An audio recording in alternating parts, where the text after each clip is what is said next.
Hello, everyone, and welcome to Creativity Unleashed. This is Darren, and we are on to part 2 of building the tiny house. So in part 1, I had planned to use metal roofing as the siding, but there are several reasons I decided not to do that. One is that the aesthetic appeal would look more like a tin can, and people don't have the same perceived value. And so it might be a luxury interior, but the outside a lot of people just wouldn't like, as well as it can take more time to do the waterproofing around windows and doors and stuff when you are doing metal as a siding. And of course, there's condensation considerations as well.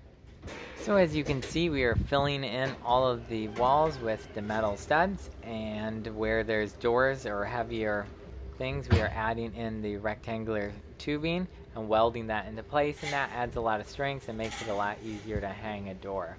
It definitely would have been faster and better to frame a lot of these walls laying down. It takes much longer to build them in place, but since I was unsure of where window placements and door placements and all that were to go, I decided to do it the slower, harder way. But if I was to do it again, that is something I would definitely do differently.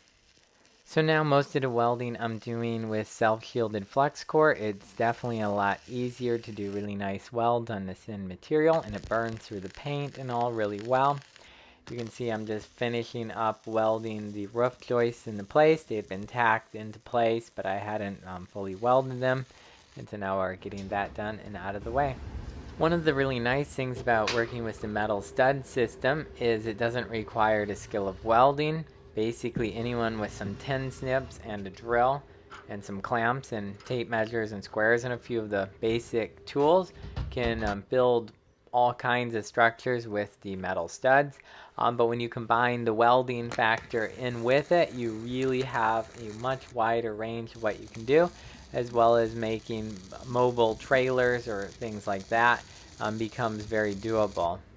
Another really nice thing about working with the metal studs is they come in a wide range of dimensions as well as a wide range of gauges, which allows you to be able to do internal walls cheaper and lighter and external walls, and they're all pretty straightforward to work with. Here you can see just doing the layout for the studs, cutting them to length, and then popping them into place. Of course, checking them to make sure they're plumb, and I usually check them with a framing square at the top and bottom so that they're true, and then we put a little clamp and screw them into position. So it's pretty straightforward. So one of the big factors in designing a house is where you're going to put doors and windows, but the windows especially. A lot of people, when they're going to build a house, they want huge windows and lots of windows, and that can be cool, but there's a lot of problems that occur from that. The windows themselves tend to be very expensive.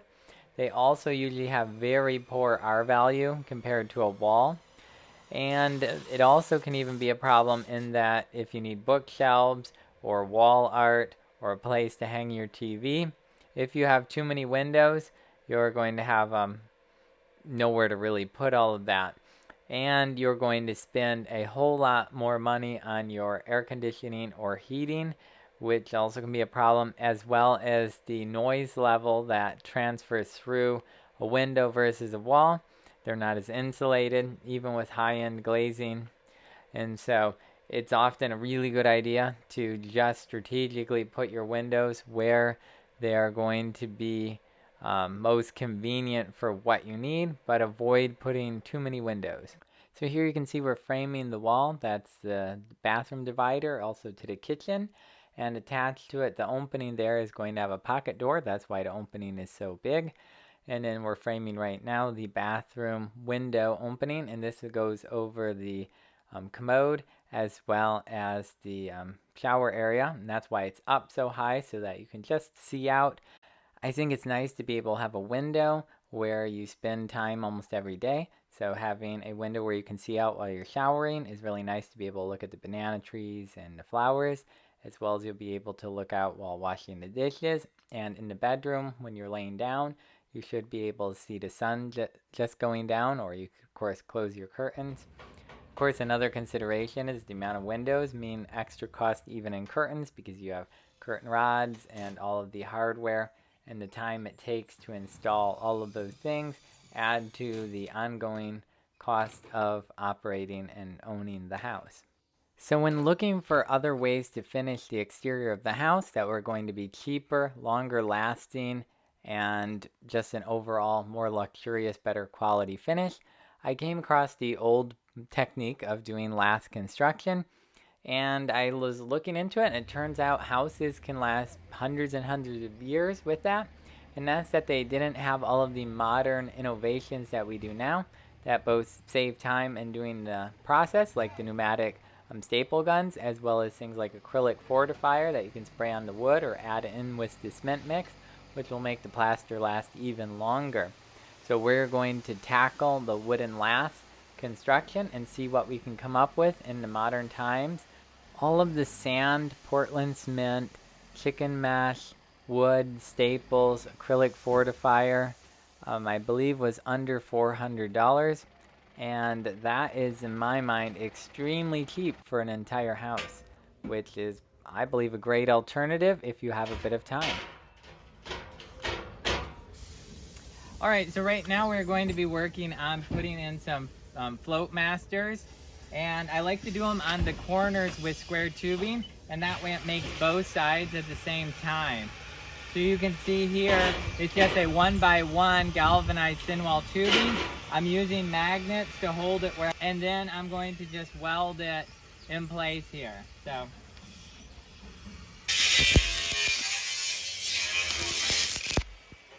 So if you want to achieve really high quality plasterwork, the float masters are essential. They provide two parallel surfaces that you can use your rule to run up and down to make sure that you fill the wall evenly with the plaster and you get an even straight finish.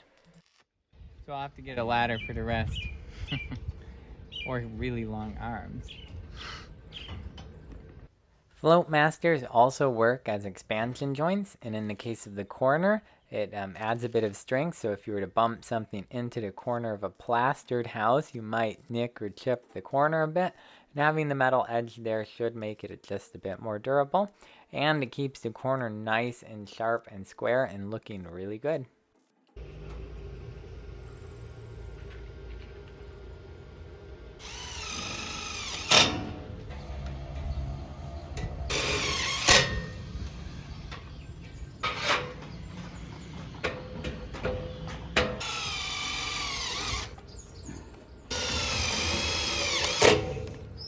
C'est fini.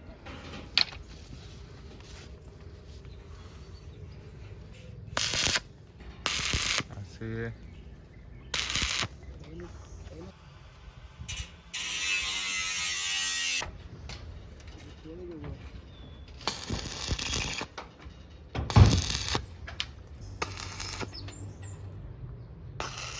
So now we're on to putting up the moisture barrier. This is a polyethylene sheet that I got in a big roll. It's often sold for putting under concrete slabs to waterproof to keep the moisture transfer, but it is advertised as a wide range of use cases and it's locally available and pretty economical. The whole roll, I think it was near $100, but the whole roll is enough for the entire house. And so it's really cool. We're able to get all the free hardwood scrap from a local furniture factory, and so we are able to just rip it down slightly to make it all a 1/4 inch on the table saw. And so now we are just using self-tapping screws and screwing it to the metal studs. This works really well. It is a bit time consuming. If you're not worried about termites, you could add wood strips alongside of the metal studs, or if you are using wood framing, you could just use your staple gun and staple all the laths straight to the studs. But in our case, it just adds a little bit of time, but it's quite satisfying to see the progress as you just attach all of the wood lath. And we're trying to leave about a 1/4 inch gap, and that makes it where the plaster, when you put it on, keys in really well. So it creates a kind of a ledge on the back side that makes it where it cannot fall out. So even if the cement doesn't bond to the wood as well, it doesn't really matter because it's got a mechanical connection point. And of course, I'm spraying the wood prior to doing the plaster with acrylic fortifier like the cement bonding agent, and that really helps it to stick. And then of course we're adding the chicken wire with the pneumatic stapler, and we're putting in just thousands of staples, like 5,000 staples for in the 22 gauge, I believe it is, we're using.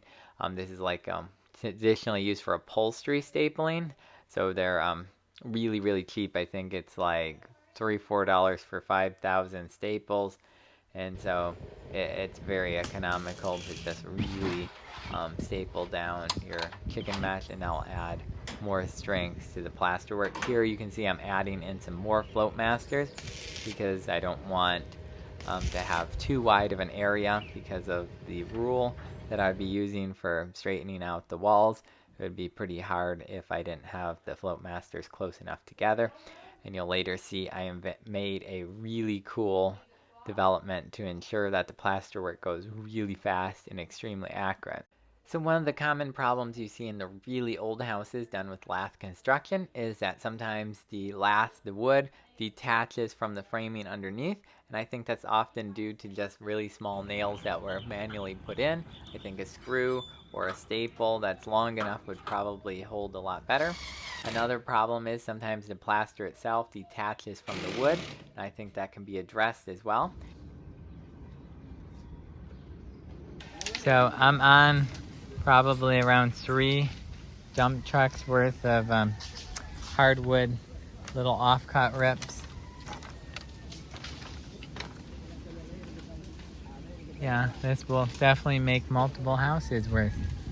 I think it's pretty cool to be able to use a resource that's just being thrown out at the moment and adding value and longevity and tying up some carbon. So here you can see that we have the roof pretty much all the joists across. We're putting the plastic up here on the end. We just used a mag switches, and we're also using a few clamps because the wind is pretty strong today. But you can see there it is. We're fixing them with magnets. We'll soon start screwing on the lath. All of the lath, of course, is just scrap hardwood from the furniture factory, so we had to run it through the table saw, and that takes a good bit of time. And we used about 10,000 self-tapping screws. Luckily, they're very cheap, but it did take, Augustine was the one that did most of it. I've only done a little bit of the lath. It took him about almost 2 weeks, really, to get all of the lath up, all the mesh up, and everything ready for plastering. And so that is a substantial amount of time, but that was just one person mainly doing it. And you're able to get a house for really mostly just the labor cost that you're putting into it, very little material, which is, I think, pretty cool. So here I'm spraying on the cement bonding agent. I believe it's like an acrylic fortifier. You can add it to cement to make it more waterproof, and it also works really well to spray or add onto surfaces before you tile. And it ensures that the Portland cement mix will adhere really well to the wood as well as the mesh and all, and should make the end result last a lot longer.